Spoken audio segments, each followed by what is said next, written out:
Bonjour à tous, ici Nirian, je suis là pour votre petite dose de culture de manga et de webtoon. Aujourd'hui, on va parler plus spécialement de MASH, évidemment, le dernier chapitre qui est le numéro 138, je crois. Bon, on va rentrer tout de suite dans le vif du sujet parce que ce chapitre, il est magnifique en termes de combat. Oh, j'ai kiffé. Non, mais j'ai aimé, vraiment, là, j'ai aimé, j'ai souri. Ah, là, c'est beau.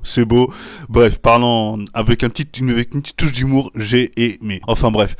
Donc, ce que je voulais dire, c'est que, pour faire très simple, on va rentrer dans le vif du sujet. Là, du coup, sur la continuité du combat entre MASH et le cinquième frère, l'aîné des 5 frères, donc son grand frère, voilà, logique. Enfin bref, du coup ils se battent, et à un moment donné, au fur et à mesure, le gars il dit, bah au début, juste avant, comme j'avais dit sur la prochaine vidéo, je disais quoi, il disait que 90% de sa puissance, et il disait que je vais pas utiliser plus que ça, alors que le gars il se faisait défoncer, il a dit, je n'ai pas besoin d'utiliser au-delà de mes 90%, et là, comme par hasard, spoiler, à la fin il utilise, enfin bref, il utilise plus que 90%, même tout en fait. Bref, on va pas aller jusqu'à là-bas, mais là je vais vous parler du combat, quoi, des techniques et tout, parce que c'est magnifique. Enfin bref, du coup à ce moment-là, il se continue à se combattre, du coup bah il utilise toujours 90% de sa puissance, et il remarque que ça ne suffit pas. Oh, comme par hasard, tu remarques pas que c'est pas suffisant en fait? Bah évidemment c'est pas suffisant.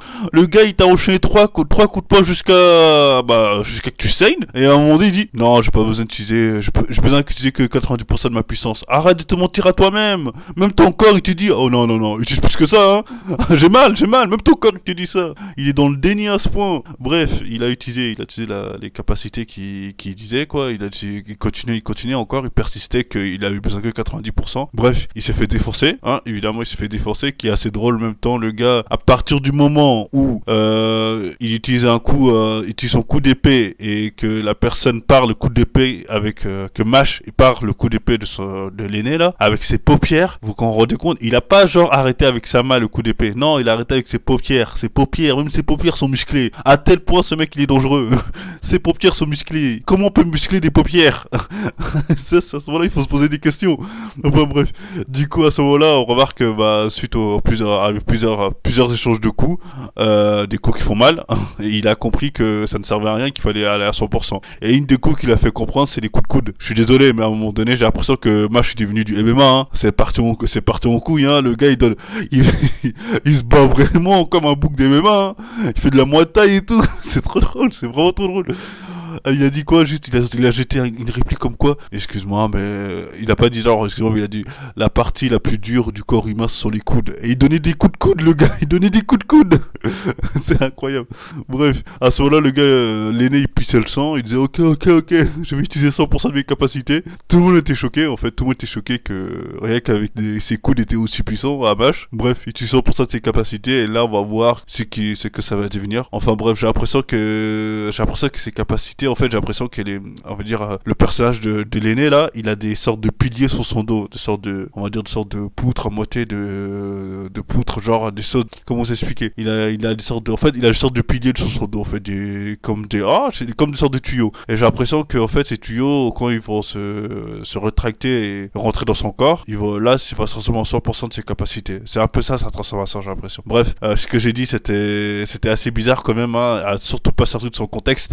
Enfin bref, donc vous avez sûrement compris, on voit le personnage de l'aîné. De toute façon, je pense que là il va tuer 100% de ses capacités. Partons du principe qu'à la base des bases, l'aîné n'utilisait pas de magie, il n'avait pas besoin d'utiliser de sa magie, c'est à dire que depuis tout ce temps il se battait avec sa force physique. Bref, là je pense qu'il sera obligé d'utiliser sa magie, mais dans tous les cas ça revient au même, il va perdre, voilà, c'est juste ça. Enfin bref, du coup pour faire très simple, et du côté de MASH, remarque d'ailleurs c'est assez drôle, je suis un peu dommage qu'il a utilisé sa botte secrète, c'est à dire il a enlevé les poids qu'il avait sur lui, et il dirait qu'elle est à 100%, c'est un peu triste, je leur dis un peu attendre quand même, parce que s'il va à 100%, il n'a pas de comment dire, de coup spécial, mais après il va me surprendre, je sais qu'il va me surprendre avec une technique de je sais pas quoi là, déjà il m'a surpris en parant les coups de l'aîné en utilisant des techniques de lutte, ça m'a surpris. Alors donc j'ai pas vraiment à craindre, je pense qu'il a toujours une technique sous la manche. Enfin bref, du coup ce qui m'a chef de ouf sur sa transformation là, quand il enlève les poids, quand on élève des poids, on est d'accord, on se transforme pas, on enlève les poids et voilà, si tu qui continuent le combat, comme Rock Lee, comme je sais pas, Son Goku, et tralala, ils ont pas changé. Sauf que Mash, lui, c'est différent. Quand il enlève les bracelets, il devient black, il devient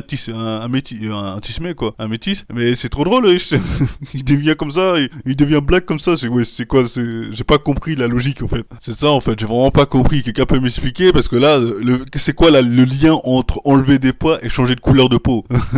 Il y a un truc que j'ai pas compris. Après peut-être lui qui fait partie comment dire, de la famille, on va dire de la fratrie là, peut-être c'est son coup spécial, il change de couleur de peau. Enfin bref, j'ai pas compris. Mais c'était quand même drôle. En fait, je remarque maintenant, c'est vrai que cette transformation il est déjà utilisé avant, mais avant j'avais remarqué aussi, je dis mais c'est quoi le lien? Bref, c'était assez drôle, mais dans tous les cas, c'est qui aussi un peu qui rajoute un peu sur l'humour, il commence à prendre de la protéine, de la prot tout simplement. Et là, il a surenchéri, l'aîné, il avait dit quoi? Il avait dit en mode ah, alors en plus de ça, tu te dopes hein, espèce d'enfoiré, c'est pas du dopage. Et là, il était comme ça. Le fameux gros débat là entre les go muscu là. Non, c'est pas du dopage, c'est la protéine. C'était assez drôle là-dessus. Bref, et j'ai un peu kiffé. Et du coup, voilà, c'est vraiment le combat. On a vraiment l'impression que c'est plus. En fait, il y a plus le code en mode. Plus de code, faut pas dire ça. Il reste un peu quelques brindilles. Parce que Mash, il parle pas beaucoup, c'est dommage. Mais quand il parle, il casse ses codes en mode arrête de. Genre en mode quand le gars il dit, il parle. En fait, le méchant, ils ont toujours des phrases automatiques que tous les méchants utilisent. Et à un moment donné, Mash, il casse tout ça. Et tu parles trop, viens, on se bat, arrête de faire le méchant, etc. Il casse un peu ce genre de délire, voilà. Et du coup, ça me surprend, c'est pour ça que j'aime bien ce personnage. Enfin bref, du coup, on va pas aller plus en détail, je pense que vous avez sûrement remarqué, mais plus en détail dans la personnalité de Mash. D'ailleurs, je pense que je vais faire d'autres vidéos là-dessus, pourquoi c'est aussi populaire ce manga. Avant, j'avais fait des vidéos de la présentation du manga, j'ai pas fait des vidéos sur la popularité. Enfin bref, du coup, voilà, tout simplement, ce scan, ça m'a bien fait rire, et c'était ce qu'on attendait du beau combat. Bon, je pense que, je sais pas ce qui nous attend, je pense que dans la suite, je pense que là, il va utiliser sa magie, ça va être un combat intéressant. Bref, je pense qu'à la fin, il va toujours trouver une technique assez drôle. Mais bref, moi, ce qui m'énerve le plus toujours, ce sont les figurants derrière qui regardent et qui expliquent les combats là. Arrêtez les gars, commencez à l'aider, utilisez des rayons de lumière, je sais pas, attaquez à distance, faites des choses. À un moment donné, c'est quel type de personne ça? À un moment donné, il faut aller dans la mêlée. C'est comme, je le redis, hein, je vais encore gueuler, mais sautez, aidez-le, faites des choses. En plus, c'est qu'à 3 ou 4 de ces personnes. En fait, tout le monde ici utilise des attaques à distance. Alors, attaquez à distance. Alors là, faites quelque chose. Enfin bref, du coup, c'était assez intéressant et on verra bien sur la suite. Bon, je vous remercie infiniment d'avoir regardé la vidéo. Et n'oubliez pas de vous abonner, de laisser un commentaire et d'aimer la chaîne. Hein. Évidemment, ça me fait plaisir. Pour vous, c'est juste 2 secondes hein, de vous abonner et d'aimer. Hein, et allez, 10 secondes pour laisser un commentaire. Alors, ça m'aiderait vraiment beaucoup et je serais content. Hein. Genre là, tout simplement, ça m'aiderait vraiment beaucoup. Et je vous remercie infiniment et je serais heureux. Voilà. Bref, et du coup, n'oubliez pas aussi de me soutenir sur Tipeee et surtout de vous abonner sur ma chaîne Twitch. Hein. Je vais bientôt faire des lives. Voilà. Merci à vous et je vous dis à bientôt.